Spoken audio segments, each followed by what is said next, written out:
အားလုံးပဲမင်္ဂလာပါကျွန်တော်အခုဒီနေ့ပေါ့နော် MBR 2.2 Pro version update ပေါ့နော်2.8မှာအသစ်ပါရှိလာတဲ့ Fine Test အသုံးပြုနည်းလေးကိုကျွန်တော်ရှင်းပြပေးမှာဖြစ်ပါတယ်ဒါတော့ player ပေါ့နော်ဒါ player ဖြစ်ပါတယ်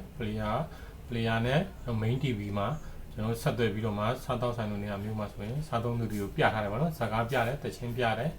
အဲ့ဒါမျိုးပေါ့ဘယ်လိုမျိုးလဲဆိုရင်ကျွန်တော်ဒီမှာ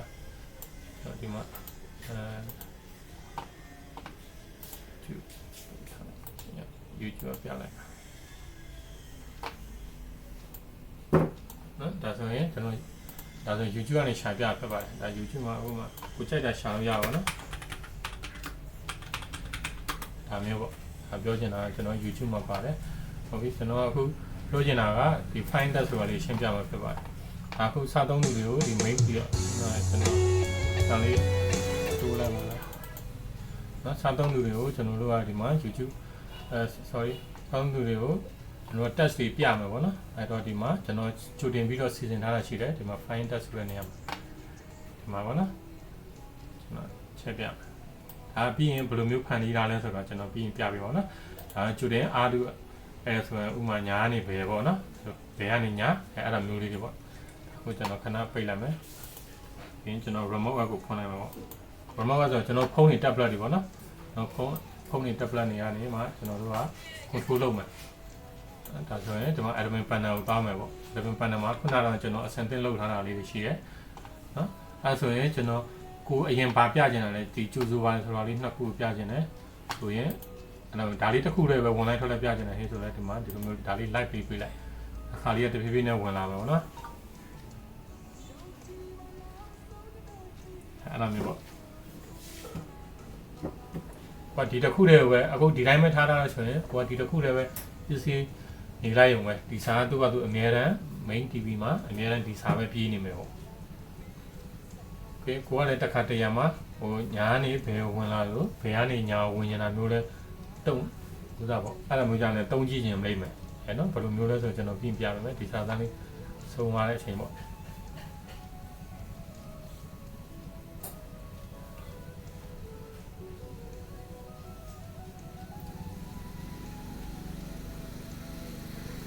တော့ဒီမှာဆုံးသွားပြီဆိုတာနဲ့တော့အများတန်းပဲညာဘက်ကနေပြန်လာမှာโอเคကိုကဒီမှာဘယ်ကနေညာဆိုရင်နှစ်ခုရွေးထားတယ်ပေါ့နော်ဒါဆိုရင်နှစ်ခုရွေးထားတယ်တစ်ချက်ညာနေအရင်ဝင်မယ်ပြီးရင်ဆုံးလာနဲ့ဘယ်ကနေပြန်ဝင်မယ်အဲ့လိုမျိုးပေါ့ဒီမှာဒီစာတန်းလေးကဒီ player TV မှာဒီကနေညာဘက်ကိုဝင်လာမယ်ဒီညာဘက်ကိုဝင်လာမယ်ပြီးရင်ဆုံးလာနဲ့ဒီဘက်ကနေဒီလိုပြန်ဝင်လာတဲ့ပုံစံမျိုးလေးပေါ့နော်ဒါကဒီမျိုးလေးဖန်တီးထားတာဖြစ်ပါတယ်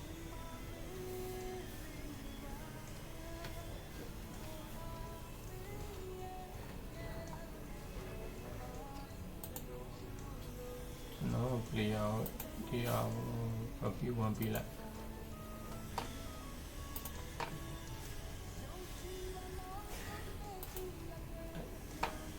မကြည့်နေပါလားဒီမှာဆုံးပြီဆိုတာနဲ့သူကဒီဘက်ကနေပဲပြန်ဝင်လာမှာဒါဒုတိယတရားပေါ့နော်ဒါမျိုးလေးပေါ့ဟုတ်ပြီနော်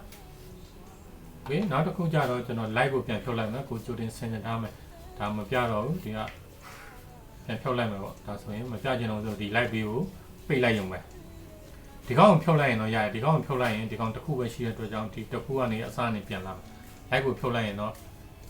အကုန်လုံးကိုပိတ်သွားမှာပေါ့နော်အခုလက်ရှိနေရာမျိုးမှာစင်တာမှာပြကျင်တယ်ရက်ထားကျင်တယ်ဆိုရင်ဒီလိုလေး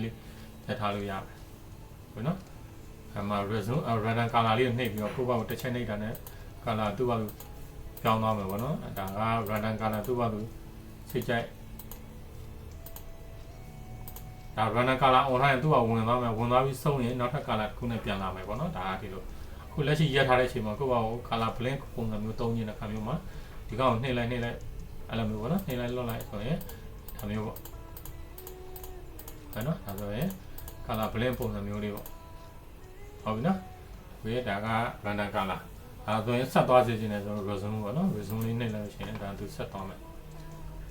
โอเคကိုကပြန်ဖြုတ်လိုက်မယ် live နောက်တစ်ခုကိုကပြမယ်ပေါ့နော်ဒီအောင်မပြတကယ်တမ်းကျရင်ကြိုတင်နောက်တစ်ခုမျိုးပေါ့ဘယ်လိုဟာမျိုးလဲဆိုရင်ဒါကြီးအမှန်ချင်းမှဒါကြီးမပြတော့ဘူးပြီးရင်ဒီ promotion ဟာကိုထိုးပြမယ်ပေါ့နော်ဒီလိုမျိုးလေးဒီလေးခုပေါ့အဲ့ဒါဆိုရင်ဒီလေးခုရွေးထားပြီးတော့မှ live ဆိုတာ ਨੇ ဒီစာတန်းလေးဝင်လာမယ်ပေါ့နော်ဒါဆိုရင် to r ဆိုရင်ဒါညာနေ sorry ဒီမှာပေါ့နော် r to l ဆိုရင်ညာနေဘယ်ကိုဝင်လာမလဲ l to r ဆိုရင်သူကမိမိဆိုတာနဲ့ဘယ်ကနေညာကိုပြန်ဝင်လာမလဲပေါ့ဒီကောင်အစနေနဲ့ပြန်ရေးလိုက်ပါတော့နော်ဒီဗီဒီယိုဆုံးတော့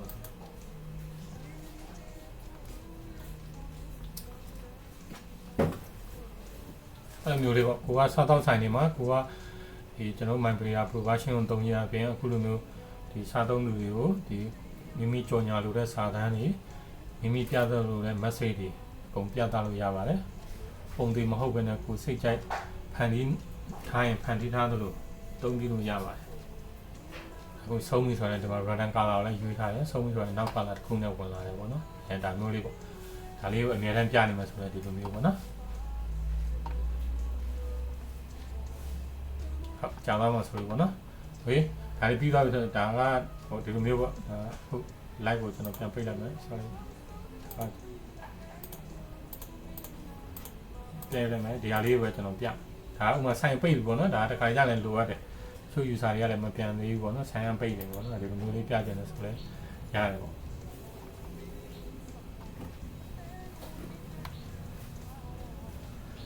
ဒါကျွန်တော်ကဥပမာပေးတာဖြစ်ပါတယ်ပေါ့နော်မိမိပြခြင်းလို့တဲ့စာသားကို TV မှာပြသလို့ရပါတယ်ပေါ့နော်ဒါတွေအားလုံးကကျွန်တော်ခုနကတော့ဟိုမှာfine test မှာ setting အကုန်ချရတာဖြစ်တယ်ပေါ့နော်အဲ့ဒီတစ်ခုတည်းယူရတာနဲ့ဆုံးပြီဆိုတာနဲ့စာသားကဒီဘက်ကနေပဲပြန်ဝင်လာမှာဖြစ်ပါတယ်โอเคကျွန်တော်ပြီးရင်အခုဒီမှာကျွန်တော်ဒီ remote အကူပိတ်လိုက်မယ်အသစ်ဘယ်လိုဖန်တီးလဲဆိုတာကိုကျွန်တော်ပြမယ်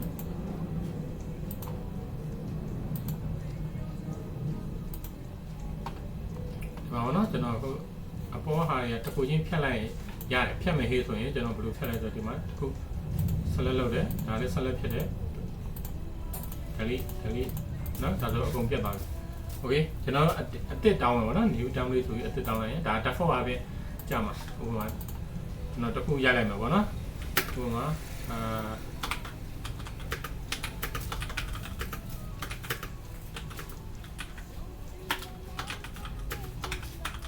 ဒီစာသားလေးပေါ့ဒါဆိုရင်โอเคသူက default အပြင်စာသားကဒီညာဘက်ကနေဘယ်ဘက်ကိုဝင်လာဖြစ်ပါတယ်โอเคကိုကနောက်တစ်ခုဒီပုံစံမျိုးကိုကလှုပ်ချင်ဆိုဒီစာသားလေးကို copy ကူးလိုက်မယ်မရိုက်ချင်တော့ဘူးဒါကလည်းဥပမာအမှတ်တင်ညာပေါ့နော်ဒီမှာပြီးကိုကြိုက်တယ်လို့ပေးထားလို့ရပါတယ်တခုလို့ရှိရင်ကိုအမှတ်တရားနဲ့ကိုပေါ့ဥပမာဒါကညာနေပဲဆိုရင်ဒါမျိုးပေါ့ဝေးနောက်တစ်ခုဒီတမ်းလေးဒီနေရာမှာ double click လိုက်ရတယ်ပြီးရင်ကိုလိုပြီးလုပ်လိုက်တယ်ပြီးရင်ဒီနေရာမှာအဲ့ဒါတော့ပြရတကယ်တမ်းကျတော့ဒီတိုင်းမပြရသေးတာသူကတကယ်တမ်းကျရင်ညာနေပဲပေါ့မှာ setting ကိုမပြင်ရသေးဘူးเนาะအဲ့တော့ကျွန်တော်တို့ကဆိုင်မှာဖွင့်ခင်ပေါ့เนาะကိုယ်က setting အရင်ချထားတယ်ပေါ့အဲ့တော့ကျွန်တော်တို့ကဒီမှာဒါလေးကိုအမှန်ကြီးအရင်ရွေးမယ် setting ကို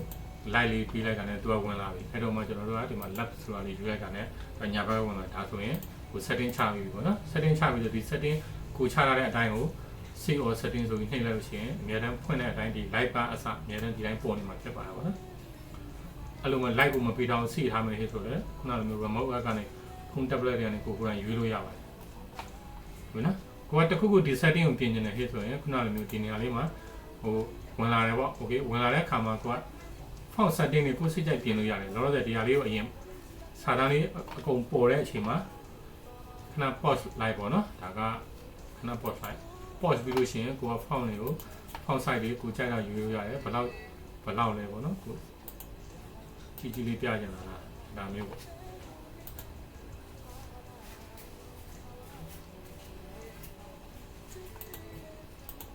ဟုတ်ပြီနော်ဒါပြန်တားကြည့်တော့ဒါကဥပမာပြောပြတာပေါ့ setting ချိန်နေတယ်ဆိုရင်ဟို static သူ့ရဲ့ static color အများတန်းကိုဘယ် color ပေးခြင်းလဲပေါ့ကိုကြိုက်လို့ယူလို့ရပါတယ်ဒီ color ပေးမှဆိုလည်းဒီ color ပေါ့နော်ဒါဆိုရင်စေထားလိုက်လို့ရှိရင်အများတန်းဒီ setting ကအများတန်းဝင်နေမှာဖြစ်တယ်အဲ့တော့ကျွန်တော်တို့ကဒီမှာ live ကိုဖွင့်လိုက်တယ်ဒီမှာကြည့်ကျွန်တော်ဒီတစ်ခုလေးပဲရွေးထားတယ်